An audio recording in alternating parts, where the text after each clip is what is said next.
and why it's important to know how many threads it takes to get you level. If I swing this around, I'll bring the prop into the boat while I'm trailering, but with this set at where the prop would be level with the boat, I don't like it sitting up that high and being able to swing around. So I'll drop that trim bolt all the way, and I'll put a rag here, and I'll strap this down with it pressed up against the seat there. But when I go to unload the boat, it doesn't matter if the boat's level or not. I don't have to do any kind of measuring. I already know I just have to back this bolt out 28.5 threads, and we're at level. And I'll just base it off of my load and the chart to know what the optimum setting for the motor would be. Anyhow, the sun's setting and my phone's dying, so I tried to make this video quick. That's how I dial in the mud skipper twisters and how I get the best performance out of mine. Take it or leave it. Okay, so I figured I might as well go over some of my old notes, kind of explaining these charts some more. So on this one, I was just getting 3,700 RPMs bouncing off the governor. With this one, I was using a stock engine, and these are the different prop sizes I was using. So stock engine, empty with a 6 1/4.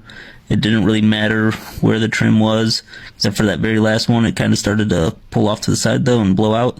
So everything was pretty much 8 miles an hour at the governed speed. And then I did the same test weighted. I think I had 800 pounds in the boat that time, and same thing, didn't matter if there was weight in the boat or if it was empty. I was getting 8 miles an hour, pretty much regardless of where the trim was. So I found the ideal spot while weighted was at 0 level. But because it was going so slow empty, I kept moving up prop sizes. So with a 6 1/2, I was slowly getting a little bit faster. At this point, my tachometer died, and I eventually replaced it. But I found out between +1 and +3, so +2 was where it felt the most comfortable, even though the speed was all the same. It was the easiest to steer. Anything more, you wanted to ride off the surface and blow out and pull off to the side. So moving on, same thing with the 7-inch prop, getting a little bit faster.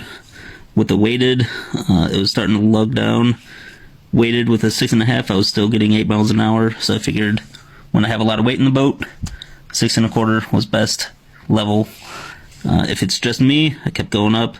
The weedless props are typically similar speeds and load on the engine as a standard prop that's 1 inch bigger. So these are my speeds, my trim settings with an 8-inch prop. You can usually